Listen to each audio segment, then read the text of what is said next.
Bonjour, je m'appelle Véronique et je suis conteuse d'histoires magiques. Ce soir, nous repartons sous la lumière de la lune. Ferme les yeux. Écoute, la nuit est douce et un souffle léger danse dans l'air. Mais cette nuit, un secret attend d'être dévoilé. Un mystère ancien, transmis de génération en génération. Un rituel que seuls les loups connaissent. C'est le chant des étoiles. Ce soir, Néo va en découvrir la magie. Le chant des étoiles. Néo trottait aux côtés de la meute, son cœur léger, ses pattes sûres. Il avait trouvé sa place parmi les siens. Mais une question flottait encore en lui, une curiosité qui le chatouillait chaque nuit. Depuis toujours, lorsque la lune était haute, la meute levait le museau et chantait.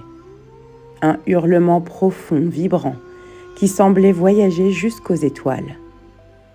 Pourquoi chantait-il ainsi? Quel était ce langage secret murmuré au ciel? Un soir, alors que les ombres s'allongeaient sur la neige, Néo s'approcha du grand loup blanc.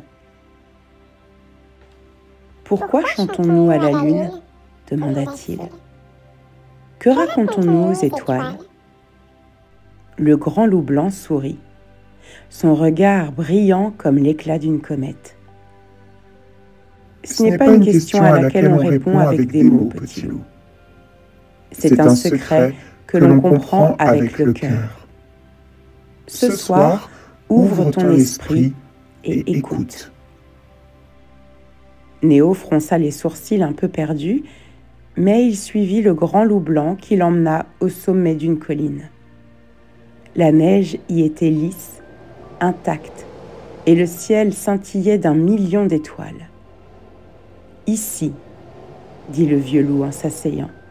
« C'est ici que tout commence. » Le silence s'étira profond, puis un premier hurlement résonna.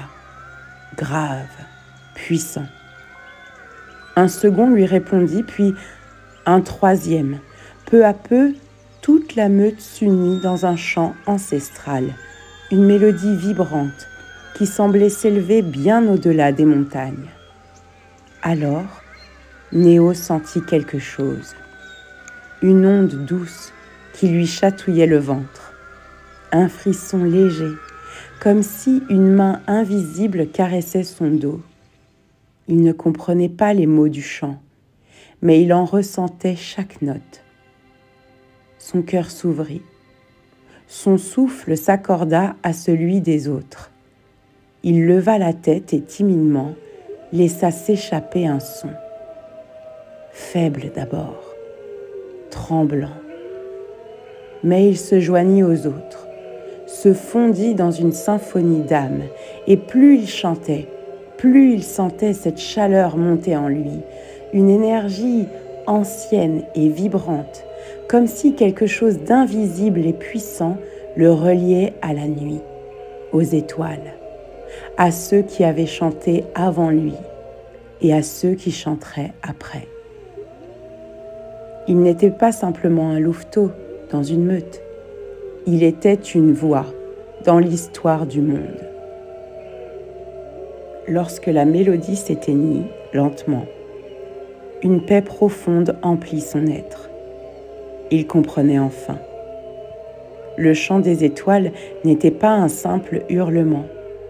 C'était un lien, un fil d'or tissé entre les âmes, une promesse silencieuse. Nous sommes unis, même au-delà du temps et de l'espace. Cette nuit-là, Néo sut qu'à jamais, tant qu'il pourrait entendre ce chant, il ne serait jamais seul. Et toi, petit loup, entends-tu le chant des étoiles? Il résonne en toi, dans le souffle du vent, dans le silence de la nuit. Il te rappelle que tu fais partie d'une grande histoire et que jamais, au grand jamais, tu n'es seul. Ferme les yeux, sens cette chaleur en toi et laisse-toi bercer par la mélodie des étoiles. Bonne nuit, petit loup.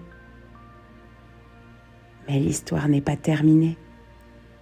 Demain, une dernière aventure t'attend sous la lune.